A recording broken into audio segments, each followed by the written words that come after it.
సర్వోన్నతుడును సర్వశక్తిమంతుడును జీవాధిపతి అయిన యేసుక్రీస్తు పరిశుద్ధ నామమున ఈ ఉదయకాల శుభములు మీకు తెలియజేయుచున్నాను. ఇది నా దేవుని యొక్క వాక్య ధ్యానము. యెహోవా నీ కనికరము మితిలేనటువంటిది. 119వ కీర్తన 156వ వచనం. ఇక్కడ కనికరము అనగా కరుణ, దయ, జాలి అనేటువంటి పదాలను మనం వాడచ్చు. కాబట్టి దేవుడు మన పట్ల చూపించేటువంటి కరుణ అనేది మితి లేనటువంటిది, ఎల్లలు లేనటువంటి జాలిని మన పట్ల చూపిస్తున్నాడు.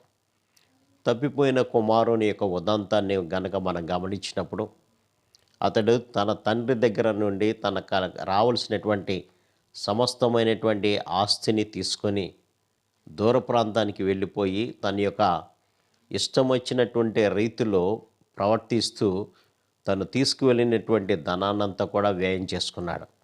అతడి ఆరోగ్యం క్షీణించింది.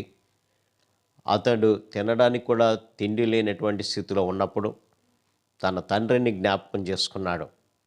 నా తండ్రి వద్ద ఎంతో సమృద్ధి ఉన్నది, ఆ సమృద్ధిని వదిలిపెట్టుకొని ఏమీ లేనటువంటి వ్యక్తినిగా నేనున్నాను, నేను చేసినటువంటి ఆ పొరపాటు చాలా గొప్పది అనేటువంటి ఆలోచన కలిగిన వాడై నా తండ్రికి ఇంటికి నేను వెళ్తాను, ఒక కుమారునిగా కాదు కానీ తన యొక్క పనివారములో ఒక పనివాడినిగా నన్ను పెట్టుకోమని నా తండ్రిని బ్రతిమలాడతాను అని తిరిగి తన ఇంటికి వస్తూ ఉండగానే తన తండ్రి ఆ కుమారుని చూచి అతడి మీద కనికరపడి అనేటువంటి మాటను మనం చూడవచ్చు.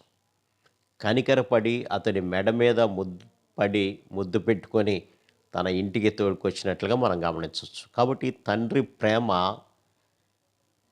తన యొక్క కుమారుని పట్ల ఏ విధంగా ఉన్నది అనేది ఇక్కడ అర్థమవుతుంది.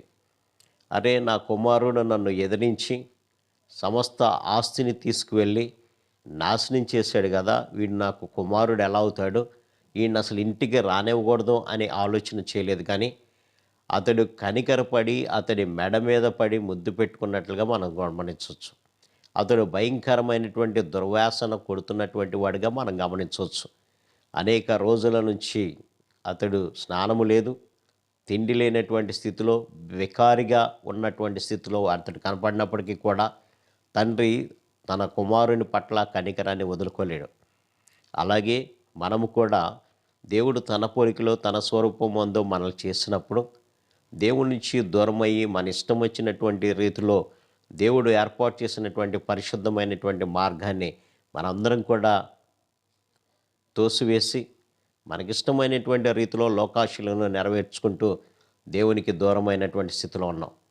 అప్పుడు దేవుడు మనల్ని విడిచిపెట్టలేదు, కానీ తన విశేషమైనటువంటి కనికరము చొప్పున మనందరినీ మళ్ళీ పరిశుద్ధపరచుకోవడానికి, తిరిగి సాతాను చేతిలో ఉన్నటువంటి మనలను తిరిగి దేవునితో సహవాసం చేయాలనేటువంటి ఆలోచనతో నీ కొరకు నా కొరకు కల్వరి సిలువలో రక్తాన్ని కార్చారు. ఎవరైతే ఆ రక్తమునందు విశ్వాసం ఉంచుతారో, ఆ రక్తము నా ప్రతి పాపము నుంచి విడుదల దయచేస్తుందని నమ్మి ఆయన యొద్దకు వస్తారో వారందరికీ కూడా పాప క్షమాపణం దయచేశాడు. మనము దూరస్తులైనప్పుడు దేవుడు మన గురించి ఎంతగానో బాధపడినట్లుగా మనం గమనించవచ్చు. అందుకనే పేతృపత్రికలు కూడా మనం గమనిస్తే, అయితే మీరు చీకటిలో నుండి ఆశ్చర్యకరమైనటువంటి తన యొక్క వెలుగులోనికి పిలుచుకున్నాడు దేవుడు అని అంటాడు. ఎందుకు పిలుచుకున్నాడు అంటే, మనము రాజులైనటువంటి యాజక సమూహముగా ఉండాలని, దేవుని సొత్తైనటువంటి ప్రజలుగా ఉండాలని ఆయన యొక్క కనికరము చొప్పున మనందరినీ కూడా పిలుచుకున్నాడు పిల్లరా. కాబట్టి ఇదిన్న వాక్య ధ్యానం ద్వారా ఆయన మితిలేనటువంటి కనికరము మనం కూడా రుచి చూడాలి అంటే ఎంత ఘోర పాపాత్ములనైనా ఆయన ప్రేమతో ఆహ్వానిస్తున్నాడు. రక్తం వల్లే మీ పాపాలు ఎర్రగా ఉన్నా హిమములాగా నేను మారుస్తాను, కెంపు వల్లే ఎర్రగా ఉన్న గొర్రెబొచ్చులాగా నేను మారుస్తాను రండి అని ఆహ్వానిస్తున్నాడు. కాబట్టి ఆయన సన్నిధికి వద్దాం. మన ప్రతి అపవిత్రత, ప్రతి పాపం ఆయన రక్తంలో కడిగి వేసుకొని ఆయన కనికరాన్ని పొందుకొని ఆయన రాజ్యంలో చేరదాం. అట్టి కృపా పరిశుద్ధాత్మ దేవుడు మనందరికి దయచేయను గాక. ఆమేన్. ప్రార్థన. సర్వశక్తుడా, ప్రేమ గల మా తండ్రి, మీ కనికరము మితిలేనిది నాయన. అందుకనే మేము ఇంకనూ సజీవుల లెక్కలో ఉన్నాం నాయన. లేదంటే ఈ పాటికి మేము చేసినటువంటి అవిధేయతను బట్టి ఏనాడో మరణించే వారిగా ఉండాల్సింది ప్రభువా.